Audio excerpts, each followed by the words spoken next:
Hey everybody, let me get the elephant in the room out of the way. I got a haircut. Well, no, that's not really the biggest deal. You might be wondering before this video starts, why am I recording it in pretty much darkness except for the light next to my camera? And that would be, I'm a university student, and right before break, my light in my room went out. So I put in a work order to get that all sorted out, and let's just say I've been back for almost a week and they haven't even really viewed my work order. So for, at the very least, this video, it will be in a slightly darker environment than normal, but it almost works with the video that we're going to be doing today. Today's video, I'm going to be covering the Knox event from Project Zomboid. If you're unfamiliar, the Knox event is basically how they categorize the zombie outbreak. It's how this infection broke out in the Knox County area. We're going to be using information from the live tweeting that they did, I believe, last year now, as well as information from the in-game radios to sort of chart out what happened day by day, even down to the hour in some points. I'm very excited to do this video, as Project Zomboid is one of my favorite recent games to come out. I really enjoy how in-depth it is, and I love playing it with my friends. Chuck, 20 cigarettes. Tyler, I got something that's gonna make you feel better. Oh yeah? Oh yeah? You think so? What about, Oh! We're synced up! Oh my god! Holy shit! But I don't see why you're not busting it down. So with the release, or at least the beta release of Build 42, I figured there wasn't a better time for me to cover this game. And I'm really excited because the lore, it's one of the things that makes this game in particular so fascinating to me. Only a small percentage of the people who watch my videos are actually subscribed, so please feel free to subscribe. I upload weekly various videos, mostly Life is Strange, but I'll branch out like I'm doing right now. So without further ado, let's talk about the Knox event. On July 1st, 1993, Knox Telecommunications took down their phone lines for maintenance. There have been speculation that this wasn't for actual maintenance, that it was more so to prep for the fact that the government was going to release this virus purposefully, and that they wanted to cut off and isolate this area to see what would happen if they released this pathogen.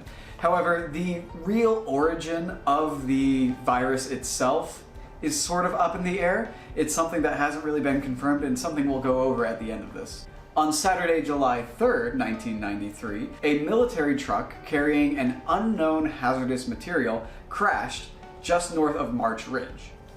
And I'm going to be saying a lot of the names of places, and I'll do my best to get screenshots of the map, things like that, to show about where it is. On Sunday, July 4th, naturally people celebrated Independence Day. However, there are reports of groups of dogs attacking livestock, as well as a strange illness that's spreading through Muldraugh. 2 days later, on July 6th, the Kentucky Herald declares that there is an outbreak of something in Muldraugh. A few people suspect certain chemical spills, as well as military testing, to be responsible for this flu-like virus. However, when the town reaches out to other areas or health departments in order to, receive help and aid, they are denied, which is very strange. At around 6 a.m. on the same day, the military begins putting up blocks through certain towns, basically cutting off any sort of traffic in and out. There's no reason given. The towns include Muldraugh, West Point, Brandenburg, and Fort Knox itself, being completely cut off for no apparent reason. This makes me believe that they already know what has been released and what this strange illness in Muldraugh really is. At 11 o'clock, the military began to put up fences to keep people out of the Knox exclusion zone, as it's now known, and entry and exit is fully forbidden. Basically, instead of just cutting off those towns I mentioned, now the entire area of Knox County is being cut off from the rest of the state. At 1:20 p.m., people in hazmat suits are spotted within Knox County. I'm assuming these are military, and it also says that air activity increases, and I'm interpreting this as helicopters, planes, probably military aircraft looking over the area, sort of trying to observe what they can from the sky. By about 6 o'clock on this same day, groups of people had gathered at the exit and entrance areas that the military had set up around the exclusion zone. And the military, naturally, is telling them to go away, pushes them away. Most people end up camping out in their cars. Others end up trying to drive over to Louisville instead, which is a much bigger city for those who don't know. And then a small thing, at around 11 o'clock, storms over Louisville were reported. However, no rain was reported. And it makes me wonder if these alleged thunderstorm noises were actually the military using violence against civilians or infected. Already by the next day, July 7th, people have already become restless. The phone outage that was supposedly caused by maintenance has continued, and it's impossible for people to use their cell phones, to use their landlines, to communicate with the outside world. And at 9 a.m., Knox Telecommunications provides basically no comment. When asked about it, they say flat out, no comment. And it makes me wonder, once again, if they knew and were somehow involved with the military. At 10:45 a.m. on July 7th, Fort Knox and Fort Campbell cancel leave for all military personnel. Basically saying, if you had leave, if you had vacation time, no, you're staying, we need all hands on deck. Which shows another level of awareness that the military has about this situation. Basically, in this incubation period where people are still sick, they still have these flu-like symptoms, and they haven't died yet, that they know sooner or later they are going to turn and they're going to need everyone they possibly can to fight this thing off. At noon, the governor of Kentucky, Call Fairweather, puts out a statement saying, quote, "I'm in the dark like everyone else in regards to the rumors of illnesses and the military presence within Knox County." At 4:15 p.m., the White House press secretary denies that the president is returning early from the G7 summit in order to handle the Knox event. However, if this thing is truly a crisis, we're ignoring the fact that this could very well be a military setup, basically to experiment with a bioweapon. If we want to treat this like this is truly a just random disaster that happened, it would make sense for the president to leave this sort of summit early to come back and handle this. But once again, it relies on them knowing that this is more severe than just flu-like symptoms. And at 11 p.m. on, once again, July 7th, an unusually bright meteor shower is spotted over Kentucky. Now, that's an interesting detail to have, and I think it is sort of a reference to the Night of the Living Dead movies. And for those of you who don't know, Night of the Living Dead pioneered the zombie genre. George Romero wrote and directed the first one, and there's a whole series. There's Night, Dawn, Day, and so on. And I think they're very, very good movies. But when asked about the origin of the zombie virus, George Romero said that it came from a meteor from outer space. So including this sort of reference, I feel like it's an intentional reference to that film. July 8th, there has been no change in the phone lines. They are still completely down. However, reports of mild sickness begin spreading among those who are left in the exclusion zone. Mild sickness being basically the same thing that you have in Moldra, the sort of flu-like symptoms, drowsiness, those kinds of things. Then, at 2 o'clock, the White House puts out a statement saying that these military maneuvers that are happening within Kentucky, more specifically around Knox County, are part of a, quote, long-held and long-term strategy to deal with security events and localized contamination. Which, in my opinion, all but confirms that at the very least they are aware that this zombie virus exists, and that whether it's the truck crash, whether it's the meteor, or whether it's Spiffo's Burgers, that it has escaped and we know what to expect within these next few days. Not even 55 minutes later, at 2:55 p.m., the president is heavily criticized by Republican lawmakers for basically a lack of a statement on the Knox event, basically asking what's going on and possibly implying some sort of bias with the fact that Kentucky is a Republican state and the president at the time was a Democrat, and oh, you're not being straight with us, Mr. President, essentially. And at 5:45 p.m., more military personnel arrive at Fort Campbell, and a no-fly zone is established over the entire county. It is now July 9th, it's a Friday, and this is when the game begins.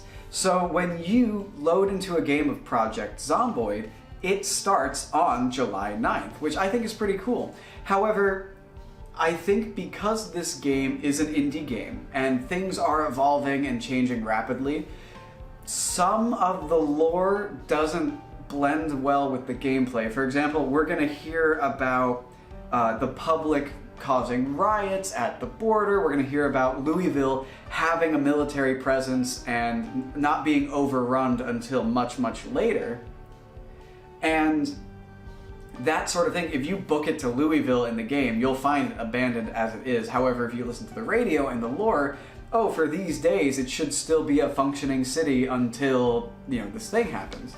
So, going forward, you do have to sort of understand that there is a little bit of a difference with this lore and the gameplay. However, with the addition of NPCs coming along, as well as animals, I think we're going to be seeing a lot more of an overlap and a lot more cohesion between the story and the actual gameplay itself. And this is not a knock at the game. Like I said, it's an indie game. It is not complete at this point in time.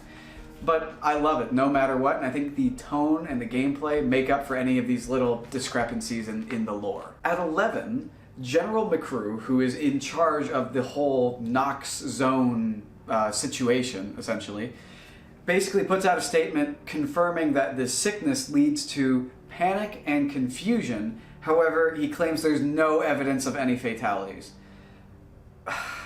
So, right there, you've got another issue, because if you're playing the game, there's zombies everywhere at this point. So, it doesn't really add up there. No, it's interesting, though, how they're still trying to cover this sort of thing up. Yet they have a full general assigned to essentially coordinating the containment of this area. At 3 p.m., gunshots are heard from inside of the exclusion zone by people outside, essentially reporters and whatnot. At 6 p.m., the president finally makes a statement on the Knox event, basically saying that he has faith in the military and he has faith in the CDC to control what he dubs the Knox virus. This confirms that, at least public-facing, they are willing to admit, okay, this is not a normal sickness.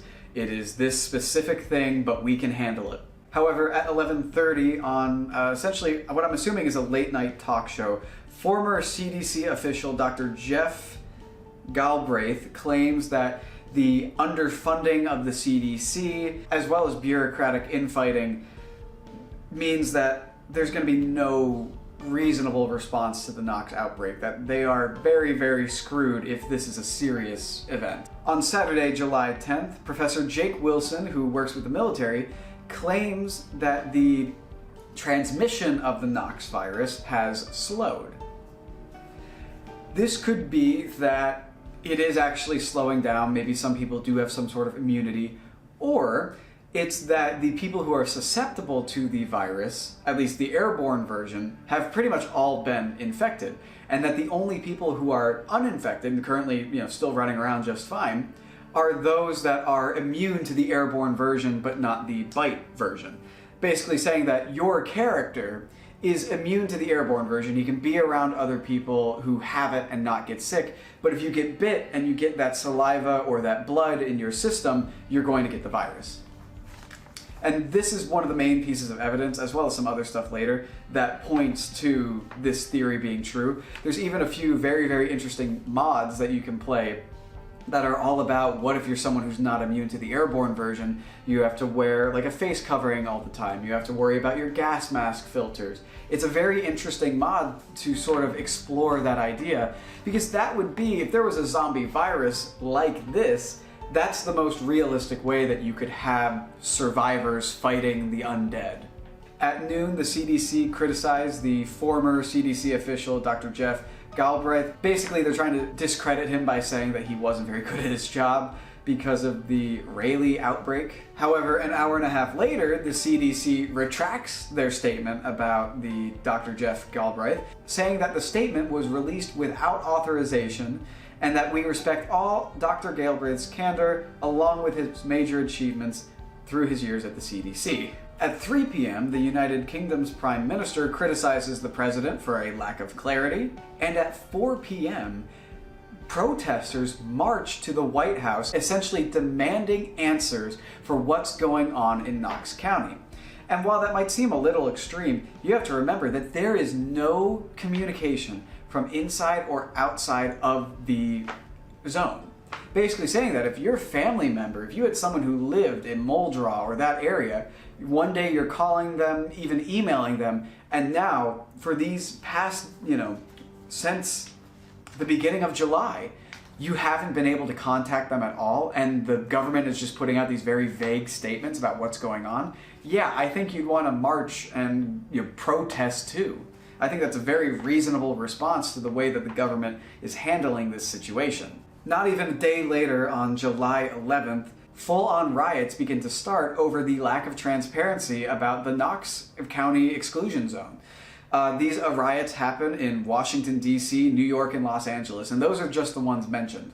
I imagine the capital of Kentucky as well has plenty of riots, despite the fact that the governor says that he's been out of the loop as well. At 5:15 a.m., the president releases a vague statement saying that he will provide full information about the Knox event when he has it.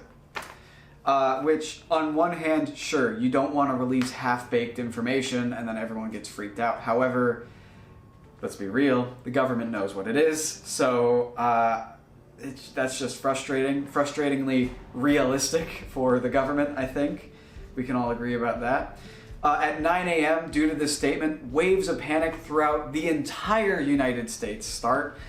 People are beginning to stock up on food, water, gasoline, and toilet paper, which that's a reference obviously to what happened to us in 2020. There's actually a house that you can find, a random event in Zomboid, where the house is just wall to wall covered in toilet paper, rolls and rolls and rolls, which I think is just hilarious. Now this is very interesting. At 12:30, once again July 11th, the European community advises closing land borders.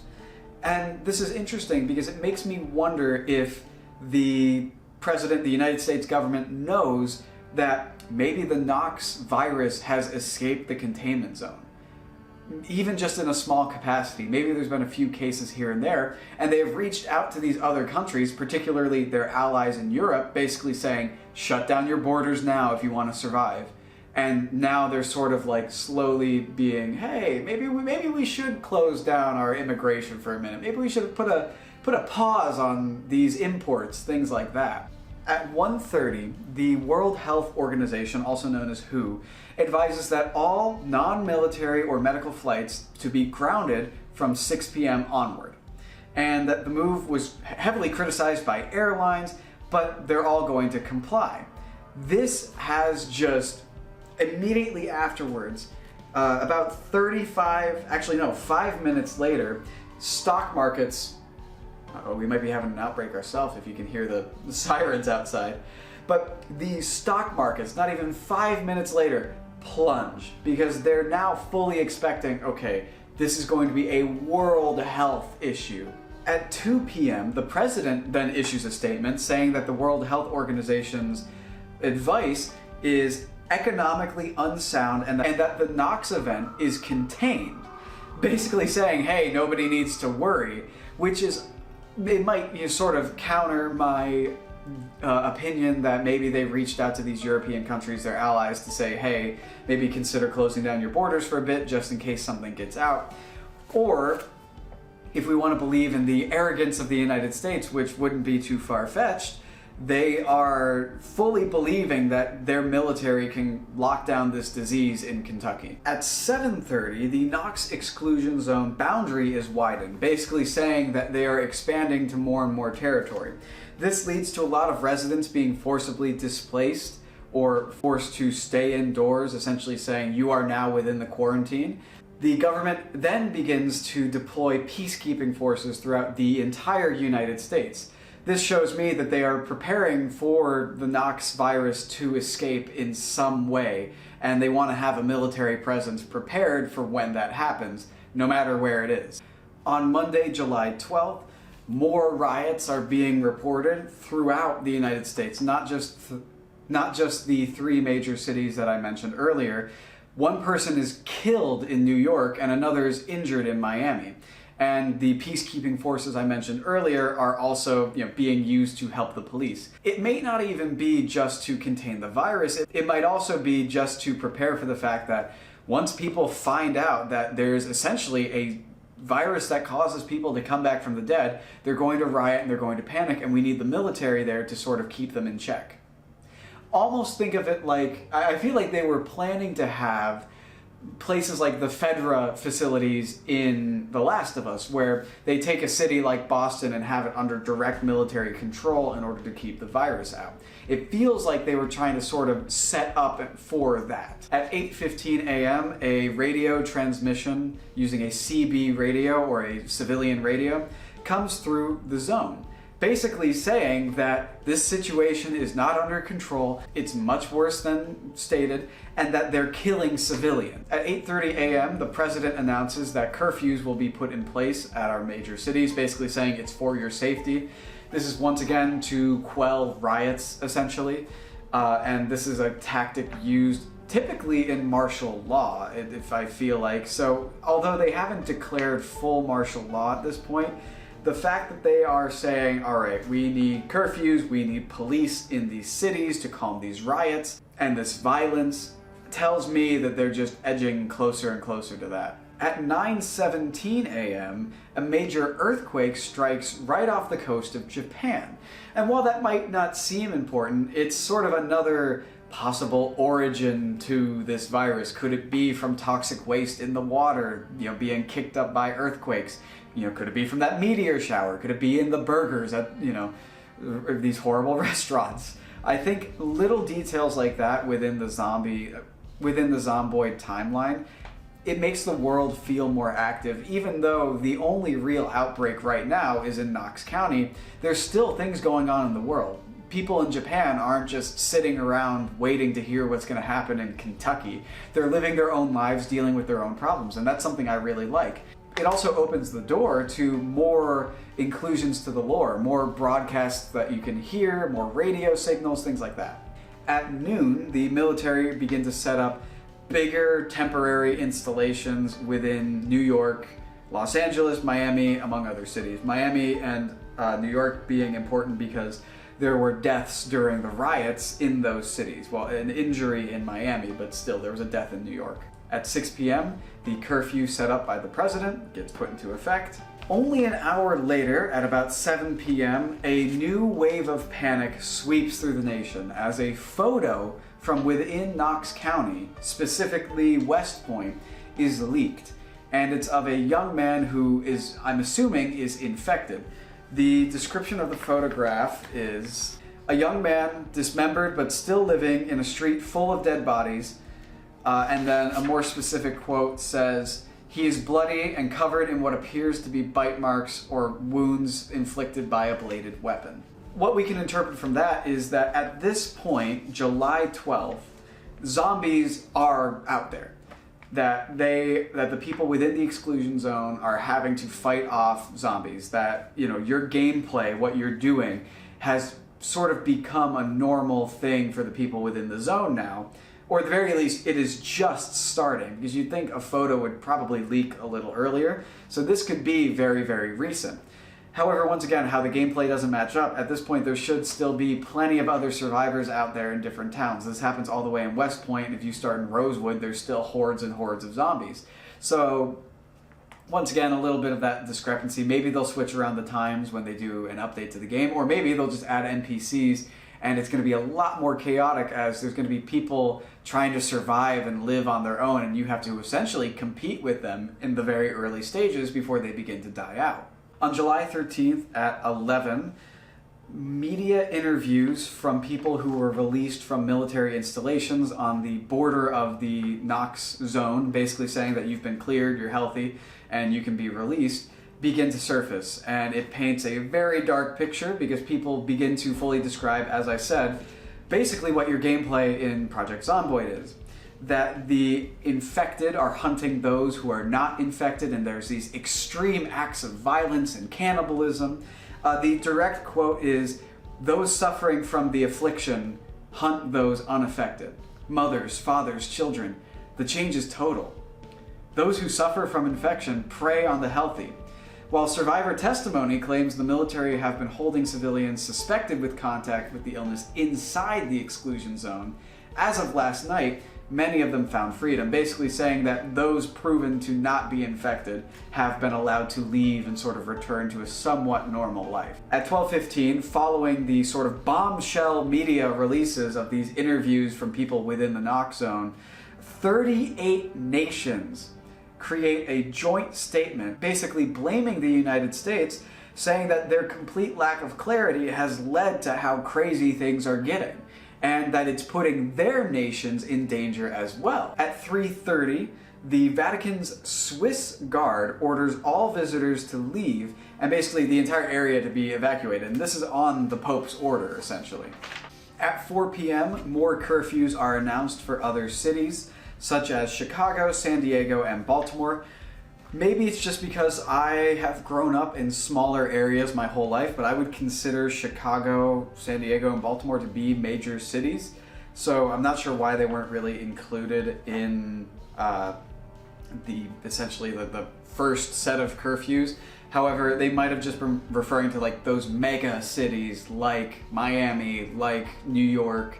So I guess that makes sense. I don't know, that's just a little nitpicky on my end. Maybe it's something being announced specifically by those cities, like their own government, their own city government is saying, we need to put in a curfew because things are getting out of hand. And it's not necessarily the government, the federal government, coming in and telling them, you need to do this. This is fascinating, and this is another thing I love about Project Zomboid. Like I said, the hearing about other parts of the world is fascinating. Hearing about the Vatican being evacuated is fascinating. The earthquakes over in Japan, things like that. This one's fascinating as well. At 5 o'clock, Saudi Arabia announces that Mecca, Islam's holiest city, will be evacuated and, quote, secured. Once again, I don't think that there are cases of the Knox virus happening outside of the exclusion zone. I think that it is really being contained by the military at this point. However, all of this panic is all of these choices to lock up land borders, to evacuate very holy sites that people, thousands and thousands of people visit daily. I think that is just coming from the fear and the panic of what if a Knox thing happens somewhere else? What if it happens in my country? And I think that's interesting because it feels very realistic that despite the fact that it is contained currently, or at least that's what the government and no reports have come out that it hasn't been, I just think that's very fascinating. And I love hearing about other parts of the world. And it's led to a lot of inspiration for modders to create new maps of these international places. I think it's great. At 7:30, General McCrew gave a speech trying to quell the panic that came from seeing these horrific images and these testimonies from inside of the Knox exclusion zone.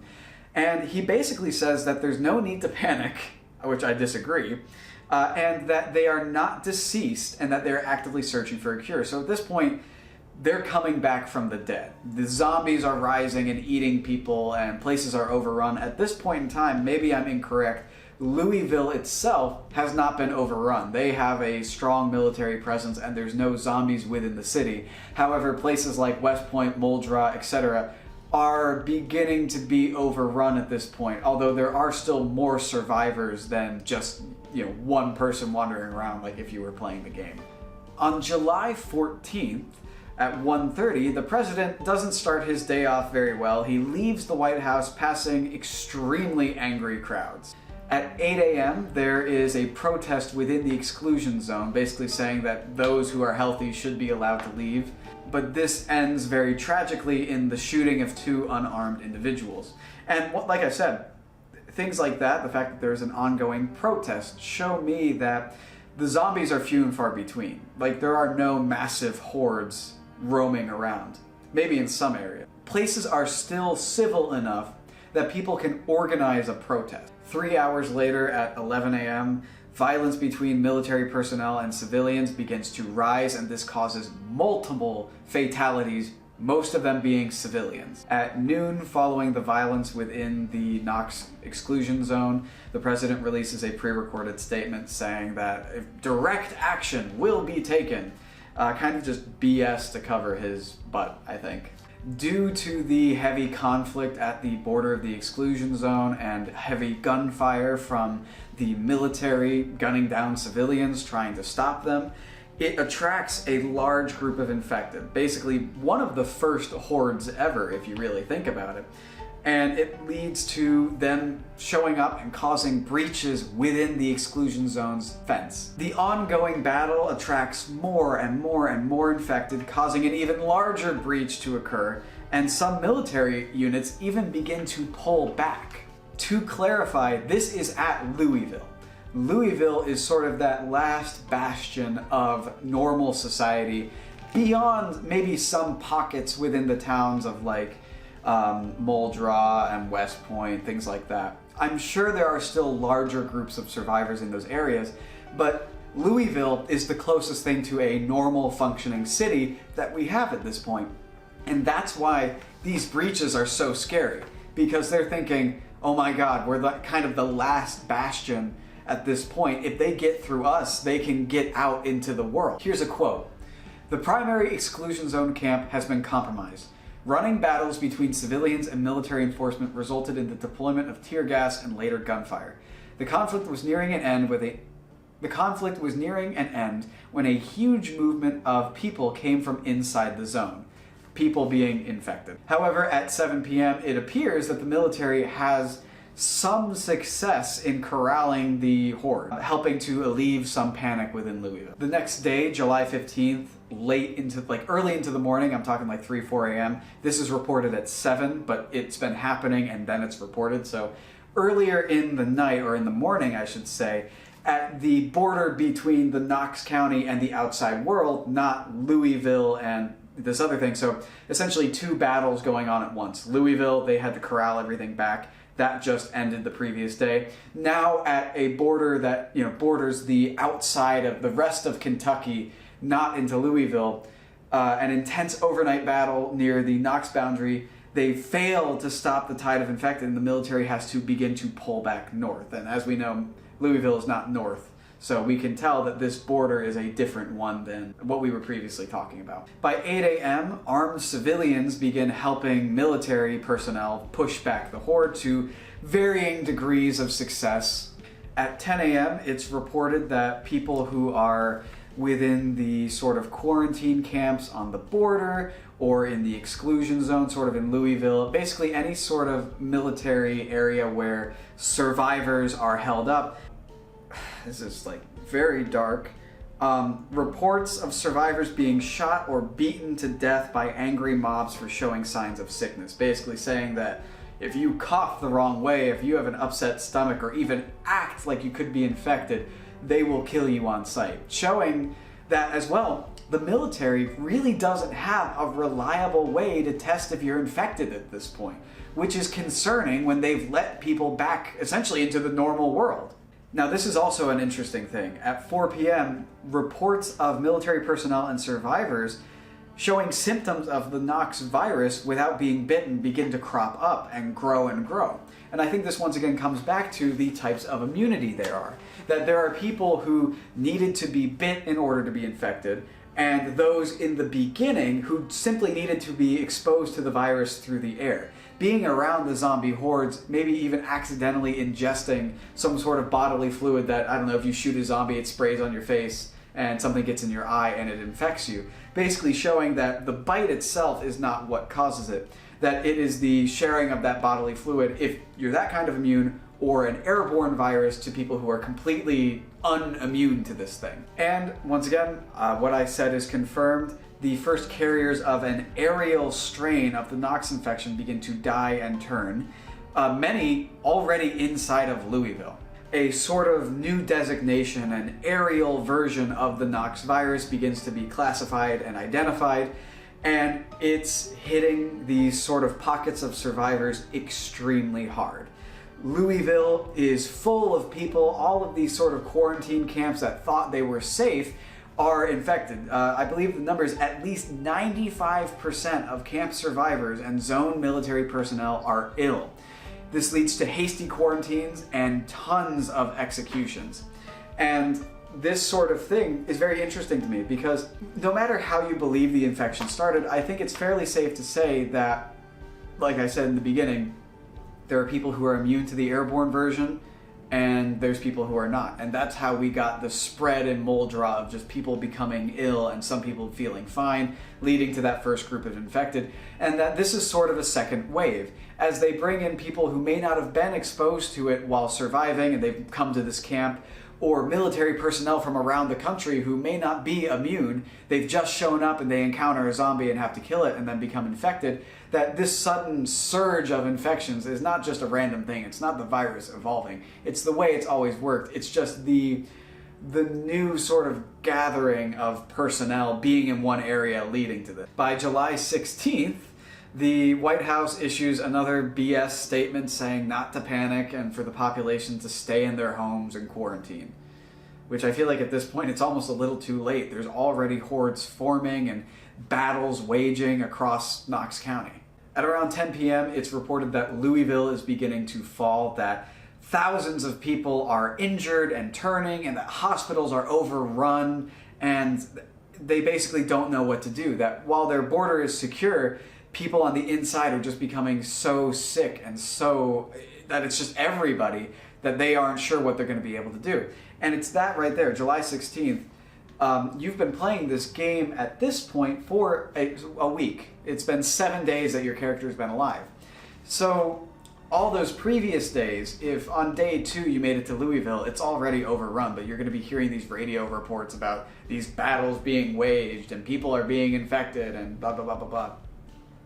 And that's something I hope that with the NPC update, I hope they don't retcon this.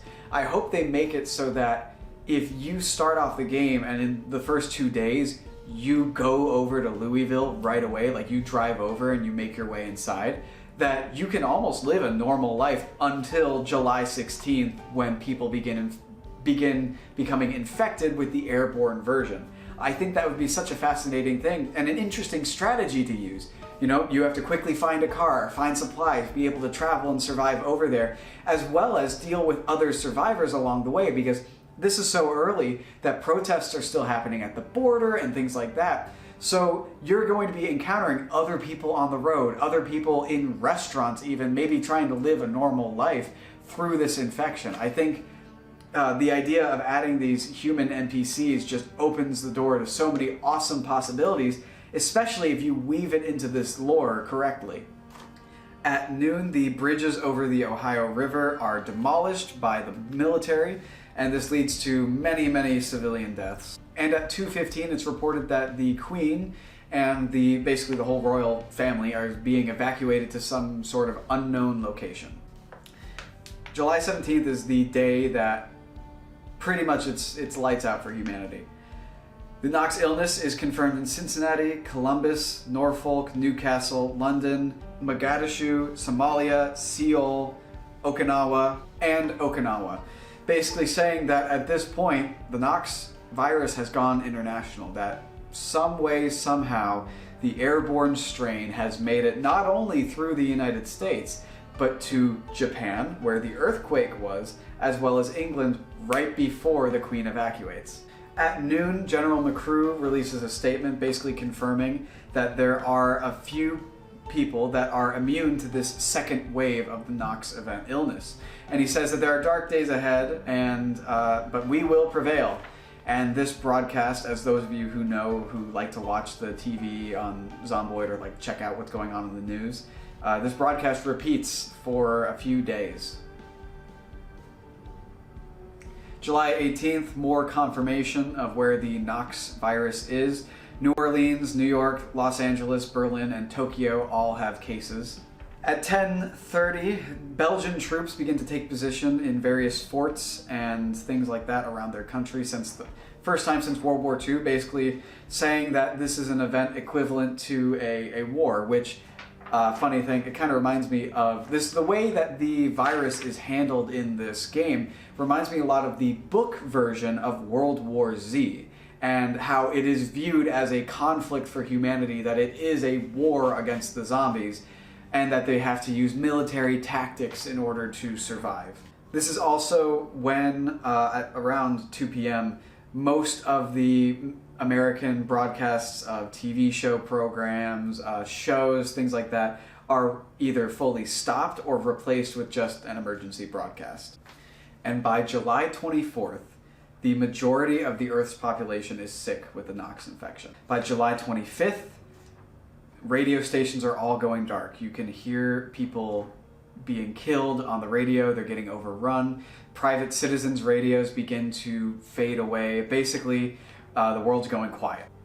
By July 27th, billions, with a B, are officially confirmed dead across the entire planet due to this infection. And by July 28th, everyone falls to the Knox infection, with the exception of those who are immune to the airborne strain. I'm just checking, without editing, I have been talking about this for an hour. So I think I'm going to talk about the possible origins of the Knox infection next week. And this is just going to be an extra special long video, sort of a present after my winter break. Project Zomboid, once again, is one of my favorite games. The lore is fascinating. I think they handle it in such a realistic way and such an interesting way. I think that the sort of inclusion of what's going on around the world is really interesting as well. So overall, I hope you guys enjoyed this video. I hope you enjoyed having this on in the background of building your desk or doing your homework, whatever it is you put me on for. I appreciate every single one of you for watching, commenting, liking, subscribing. I really do appreciate it, and I once again I feel so lucky and so thankful that I get to do this, even just for fun, that I get to do this and that people actually like to watch it. So thank you so much for watching. I appreciate every single one of you, and have a good morning or evening or whatever.